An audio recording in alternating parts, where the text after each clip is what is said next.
So how can you tell if you have creative diversity on meta ads? This is my hot take on net new versus iterative creative testing. What's up, marketers? For all of the top brands right now and those looking to scale on meta ads, creative diversity is the number one topic at mind. It's not good enough to just have good creative anymore. We need to have a variety of great creative at a much higher volume than we've ever needed before. And to be honest, with AI, that's not going to slow down anytime soon. So I wanted to do a casual chat today about creative diversity and what I think brands and small business owners really need to know about this. I was actually on a panel this week at Meta's offices, and this was the number one topic at hand. So what is creative diversity and why is it so important? So creative diversity is essentially a creative strategy that prioritizes having a variety of ad creative formats, messaging tactics, and visuals. And from Meta's perspective, if you're giving the algorithm a wide range of options, it's going to have a much better time at finding your customers, especially at scale. And Meta has some amazing statistics on why this really works for brands. Like this one, for instance, and it's really tactical, which is why I want to share it with you. If you provide more than 20 creatives inside an Advantage Plus campaign, then you're going to have a 29%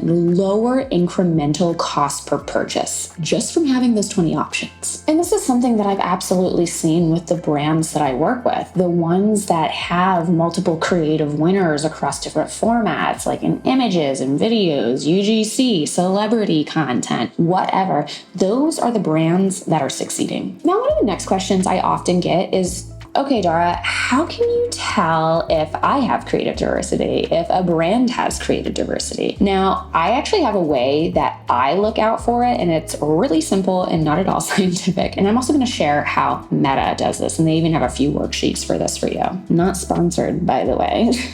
So here's my way, and I do this for every single brand that I work with, and people actually find it to be really, really helpful in training creatives and even media buyers on how to look out for creative diversity. And simply put, take your top 10 to 20 ad creatives, put them all in a slide deck, put them all in a Word document.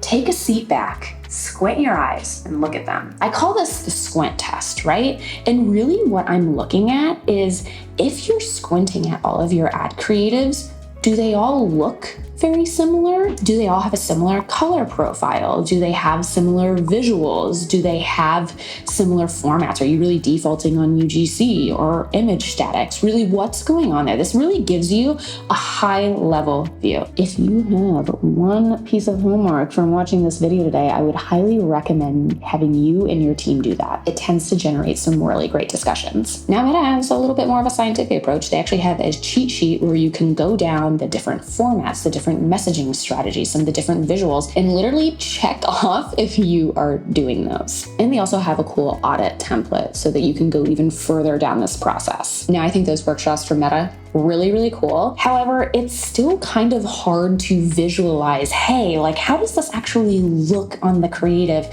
Which is why I really recommend that you do my unscientific version in conjunction with their version so that you can actually see and feel, okay, this is what creative diversity looks like and feels like, or not. Now, I also think that there are really 3 levels of creative diversity, from beginner, intermediate to advanced. Let me know which one in the comments you think you are. Now, what is beginner level creative diversity? When I see a brand at this stage, they are creating images and statics and carousels. They're using creator partnership ads. So they're using a lot of the really big core formats, and they're at least getting a few of those out the door every single month. Now, intermediate level is actually where I find most brands are. And what's kind of funny is I actually think a lot of people who think they are at the advanced level are actually just at the intermediate level, and you're going to figure out why. So at the intermediate level, you know a lot of the sub-ad creative formats that are inside of videos or images. So when we think of statics, right, we're going to think of our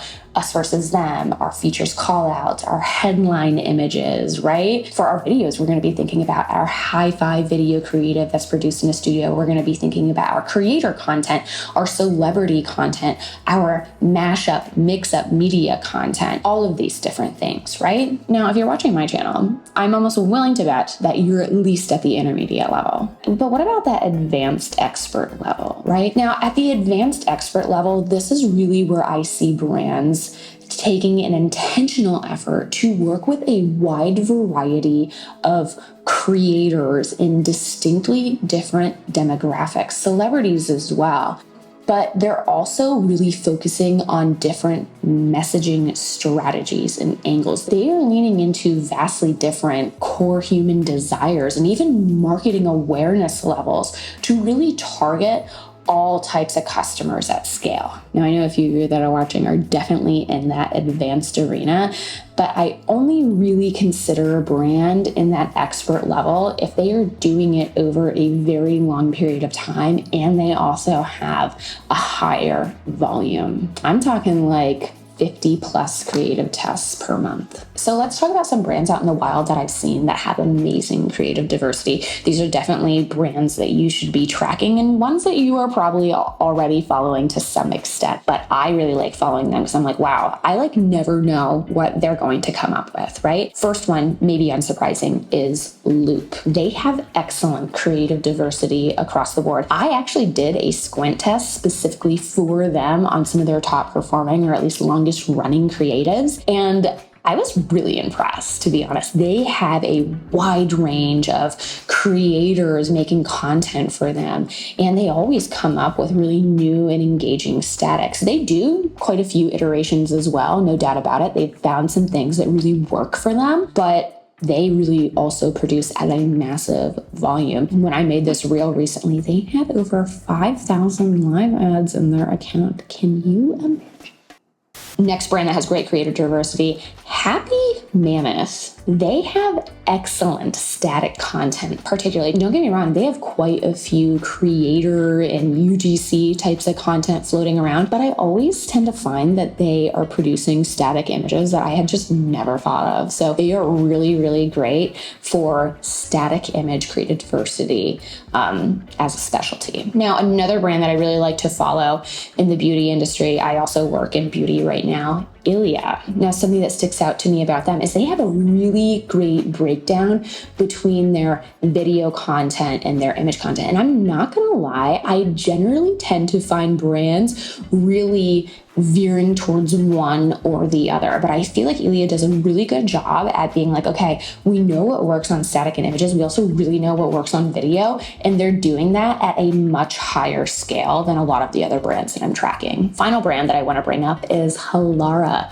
At the time of filming, they have 2,500 ads currently running, which is insane. And they really know what works, and they will do things in a different color for a different product using the same format. But what I really like about what they do is they have a really wide range of creator content, and you can really tell that they're using their creators to tap into really new and unique different demographics. So they have more of the Midwestern mom style, and then also some more of the East Coast elite style. They really do a good job at appealing to every woman through their creative diversity. Do you agree with any of those? If not, let me know in the comments. Now, the final thing that I want to talk about in regards to creative diversity is a question that I always get asked, which is, okay, when we are looking at our creative testing roadmap and we're planning out which creatives to test, what should the percentage breakdown be between